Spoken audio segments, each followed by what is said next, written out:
안녕하세요. 오늘은 한국어 신조어 줄임말 네 번째 시간입니다. 다섯 번째 시간은 여러분들이 주신 질문을 받아서 진행을 할 거라 제가 신조어를 소개해 드리는 건 오늘이 마지막입니다. 그럼 오늘도 끝까지 재미있게 봐주세요. 첫 번째는 엄마 친구 아들입니다. 이 말은 실제 엄마 친구 아들을 가리킨다기보다는 여러 가지 조건을 갖춘 완벽한 남자를 나타내는 말로 많이 쓰입니다. 줄여서 뭐라고 할까요? 앞글자를 따서 만들어 보세요. 네, 엄친아라고 합니다. 이 말의 뜻을 잘 보여주는 그림이 있습니다. 한번 보겠습니다. 그림에 있는 어머니가 보이시나요? 많은 어머니들이 자녀의 상대적인 단점을 을의 친구 자녀의 상대적 장점과 비교하는 경우가 많은데요. 이를 풍자하기 위해 사용된 말이기도 합니다.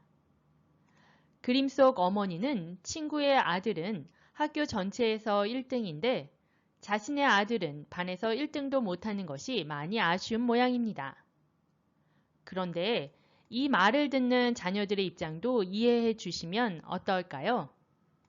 누구랑 비교당하는 거 어른이든 아이든 그 누구든 기분 좋은 일은 아닐 듯합니다. 사람은 누구나 자신만의 그 무언가를 가지고 있지 않을까요?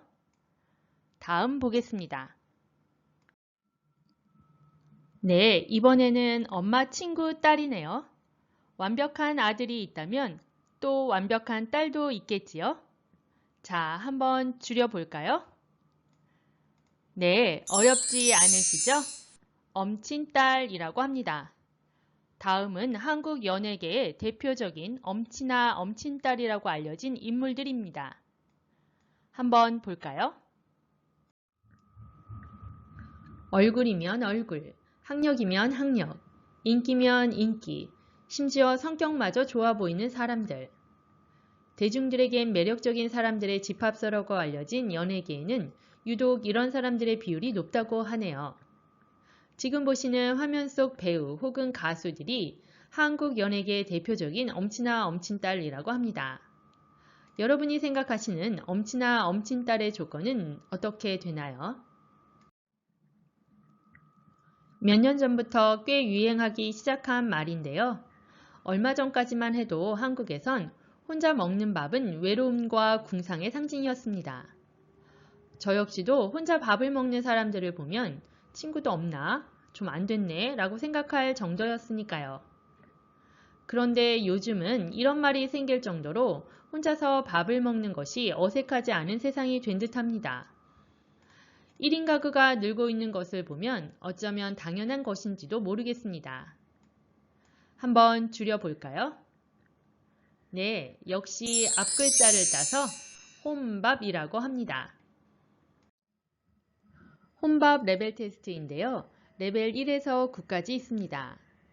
저는 레벨 4까지는 가능할 것 같은데 여러분의 레벨은 어떻게 되시나요? 신문에서 읽은 바로는 혼밥이 몸에도 정신건강에도 안 좋은 영향을 끼치는 것 같습니다. 여러분도 저도 건강을 위해 혼자가 아닌 여럿이 함께하는 식사 시간을 갖도록 하는 것이 좋을 것 같습니다. 그럼 혼자 마시는 술은 뭐라고 할까요? 아시겠죠? 네, 혼술이라고 합니다. 심지어 혼자 영화 보는 건? 네, 맞습니다. 혼영이라고 하겠네요. 전 처음에 이 말을 듣고 수영의 혼영을 말하는 줄 알았습니다. 자, 이번에는 웃기면서 슬프다입니다. 우선 줄여볼까요? 어떻게 줄이셨나요? 네, 바로 우프다입니다. 표면적으로는 웃기지만 실제로 처한 상황이나 처지가 좋지 못해 슬픈 상태를 나타내는 말입니다. 화면 속 인물은 방송인 샘 해밍턴 씨인데요. 얼마 전 자신의 인스타그램에 다들 코로나를 조심하고 있죠? 커피 주문하면 손 소독제를 잘 쓰시고 시럽이랑 헷갈리지 마세요. 다른 사람 시럽으로 썼나 보네요. 라는 글과 함께 위에 있는 사진을 남겼다고 하네요. 시럽과 손소독제를 헷갈릴 수 있을 것 같긴 합니다. 바로 이런 상황이 우픈 상황이라고 할 수 있겠네요. 다음 사진을 보시면 우픈 표정을 보실 수 있는데요. 한번 보겠습니다. 배우 정광열 씨의 연기의 한 장면인데요. 한국에선 대표적인 우픈 표정으로 유명하다고 합니다. 이런 표정을 지을 수 있다는 건 정말 연기 내공이 장난 아닌 것 같습니다. 여러분도 우픈 표정 한번 지어 보시겠어요? 네, 잘하셨습니다. 그럼 다음 보겠습니다. 한국에선 예로부터 선생님의 그림자도 밟지 않는다는 말이 있을 정도로 선생님은 존경의 대상이었는데요. 요즘은 사정이 예전 같지는 않은 것 같습니다. 요즘 학생들 사이에선 선생님을 친근하게 이렇게 줄여서 부른다고 하는데요. 한번 맞춰 보시겠어요? 네, 맞습니다. 바로 쌤 혹은 쌤이라고 부른다고 합니다. 다음 화면을 보면서 설명을 드리겠습니다. 2013년 11월 19일부터 2014년 2월 3일까지 방영되었던 예능 프로그램 이름이 섬마을 쌤이었습니다.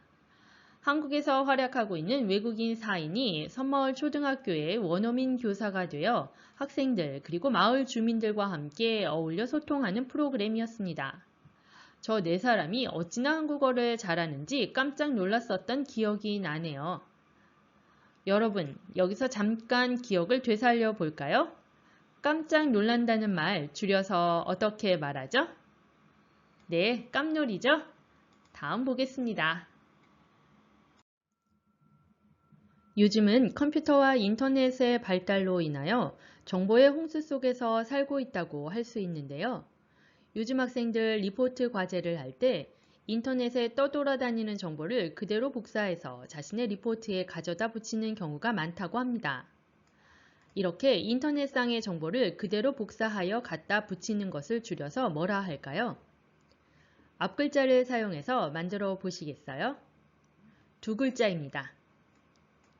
네, 바로 복붙입니다. 여러분은 언제 이런 복붙을 해보셨나요? 전 카카오톡이나 라인에서 받은 메시지를 복사하여 다른 사람에게 보낼 때 주로 많이 사용하는 것 같아요. 동서양을 막론하고 부모님의 자식 사랑은 당연합니다. 딸을 사랑하는 엄마 아빠를 가리켜 이렇게 줄여 말합니다. 줄여 보시겠어요? 조금 어렵나요? 저기 일본어 단어가 힌트가 되겠습니다. 어떻게 줄이셨나요? 정답은 바로 딸바보입니다. 딸바보란 말은 글자 그대로 하면 딸밖에 모르는 바보라는 뜻으로 딸을 너무 사랑하는 엄마나 아빠를 칭하는 말입니다. 마찬가지로 아들밖에 모르는 바보라면 아들바보, 조카밖에 모른다면 조카바보라는 말도 사용할 수 있겠네요. 여러분 주위에는 딸바보나 아들바보가 있나요? 다음 사진 한번 보겠습니다. 딸을 바라보는 두 아빠의 표정을 보니 저까지 흐뭇해지네요. 정말 딸바보 맞는 것 같습니다. 영어의 인사이더는 조직의 은밀한 내부자나 소식통이라는 뜻으로 쓰이지만 한국에서 말하는 인사이더는 조직이나 무리 안에서 잘 어울리는 친화력이 좋은 사람을 뜻합니다. 이 말을 줄여서 뭐라 할까요? 앞글자 2자를 따서 만듭니다. 네, 인싸라고 합니다. 혹시 글자 그대로 인사라고 생각하신 분들도 계실 것 같은데요. 영어 인사이더의 발음을 들어보면 인사이더에 가깝다 보니 인싸라고 합니다. 그렇지만 인사이더의 한글 표기는 인사이더입니다. 네, 일본에서 사용되는 요캬라와 비슷한 의미입니다. 어린이 책 제목이 진짜 인싸 되는 법이네요. 자기 생각이나 감정을 누군가에게 표현하는데 서투른 주인공 민서가 전학을 간 학교에서 친구들과 겪는 이야기를 담은 책인데요. 친구들 사이의 진짜 우정은 무엇인지, 그런 우정을 쌓는 데 필요한 게 무엇인지 생각해 볼 수 있는 기회를 준다고 합니다. 여러분이 생각하시는 진짜 인싸 되는 법은 어떤 것인가요? 여러분의 의견 기다리겠습니다. 다음은 인싸의 반대말입니다. 영어의 아웃사이더를 그대로 사용하는데요. 줄여서 뭐라 할까요? 앞서 본 인싸를 생각해 보시면 쉽게 알 수 있을 것 같은데요. 네, 해 보셨나요? 그렇습니다. 아싸입니다. 일본에서 말하는 인꺄라와 비슷한 의미로 사용됩니다. 지금까지 4번에 걸쳐 다양한 신조어 줄임말을 소개해 드렸는데요. 어떠셨는지 모르겠네요. 처음에 말씀드렸던 것처럼 신조어는 한때의 유행어처럼 지나가기도 하고 또 어떤 경우에는 사전에 등재가 되기도 합니다. 신조어는 시대 상황을 반영하기도 하는데요. 이 영상을 보시는 분들도 여러분만의 신조어 줄임말 만들어 보시는 건 어떨까요?